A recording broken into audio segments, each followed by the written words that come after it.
بسم اللہ الرحمن الرحیم۔ السلام علیکم ورحمۃ اللہ وبرکاتہ۔ معزز ناظرین، نماز کے بعد استغفر اللہ کیوں پڑھا جاتا ہے؟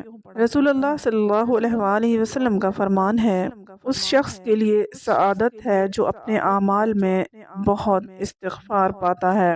استغفر اللہ پڑھنے سے حکم الہی کی تعمیل ہوتی ہے۔ استغفر اللہ پڑھنے سے رزق میسر آتا ہے اور اس میں اضافہ ہو جاتا ہے۔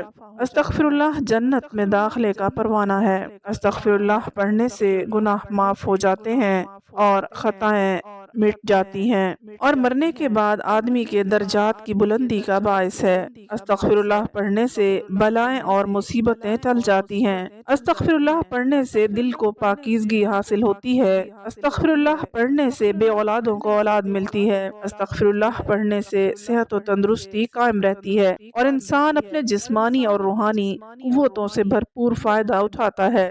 یہ اس بے بس آدمی کے لیے راہ کشادہ ہے جس کے لیے زمین تمام تر وسعتوں کے باعث تنگ پڑ گئی ہے۔ وہ مایوس شخص جو اپنے آپ سے اکتا گیا ہے اور وہ پریشانی کے باعث تنگ دلی کا شکار رہتا ہے۔ استغفر اللہ اس کی مایوسی اور پریشانی دور کر کے اسے نئی زندگی عطا کرتا ہے اور فراخ دلی سے آشنا کرتا ہے۔ حضرت ابوبکر صدیق رضی اللہ تعالیٰ عنہ فرماتے ہیں کہ جب کوئی شخص کام انجام دینے کے بعد 2 کلمے کہہ لے تو شیطان کہتا ہے کمر توڑ دی، اور وہ 2 کلمے یہ ہیں، الحمدللہ اور استغفر اللہ۔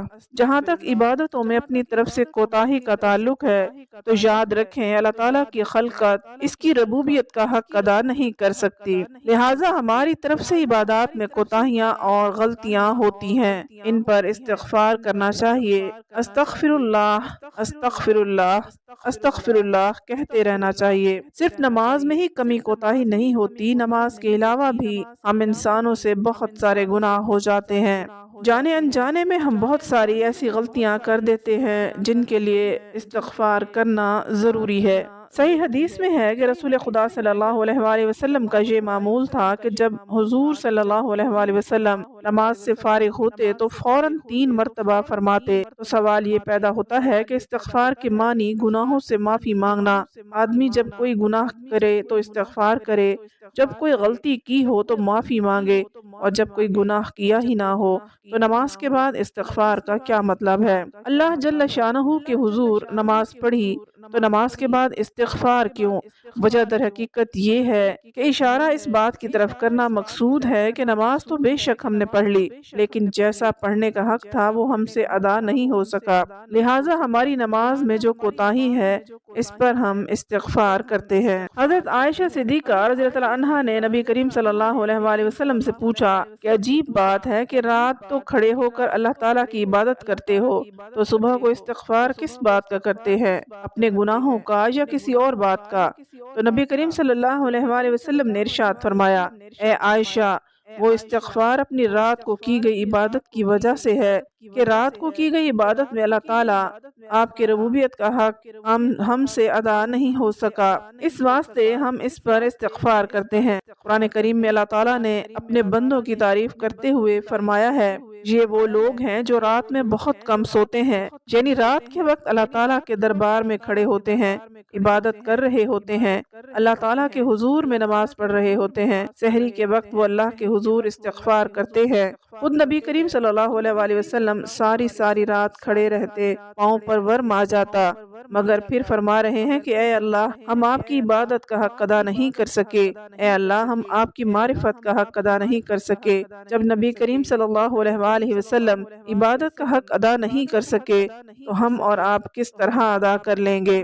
کیونکہ اللہ تعالیٰ کی عبادت کا حق انسان ادا نہیں کر سکتا، تو اس کی صورت یہ بتائی کہ اللہ تعالیٰ کی عبادت کے بعد استغفار کر لیا کرو۔ ان کی رحمت ایسی ہے کہ وہ عبادات میں کوتاہیوں اور غلطیوں کو معاف کرنے کے بعد اس کی تلافی فرمائیں گے اور وہی چیز عطا فرمائیں گے جس کا انہوں نے وعدہ فرمایا ہے۔ حضرت انس رضی اللہ عنہ سے مروی ہے کہ نبی کریم صلی اللہ علیہ وآلہ وسلم نے فرمایا، نگرانی کرنے والے 2 فرشتے یعنی اعمال لکھنے والے اللہ تعالیٰ کی بارگاہ میں کسی بھی روز کسی کا اعمال نامہ پیش کرتے ہیں اور اس کے اول و آخر میں استغفار ہوتا ہے تو اللہ تعالیٰ فرماتا ہے کہ میں نے اپنے بندے کا وہ سب کچھ معاف کر دیا جو اس اعمال نامے کے اول و آخر کے درمیان ہے۔ شیطان کا ہر عبادت کے بارے میں دو ہی قسم کا حربہ ہے۔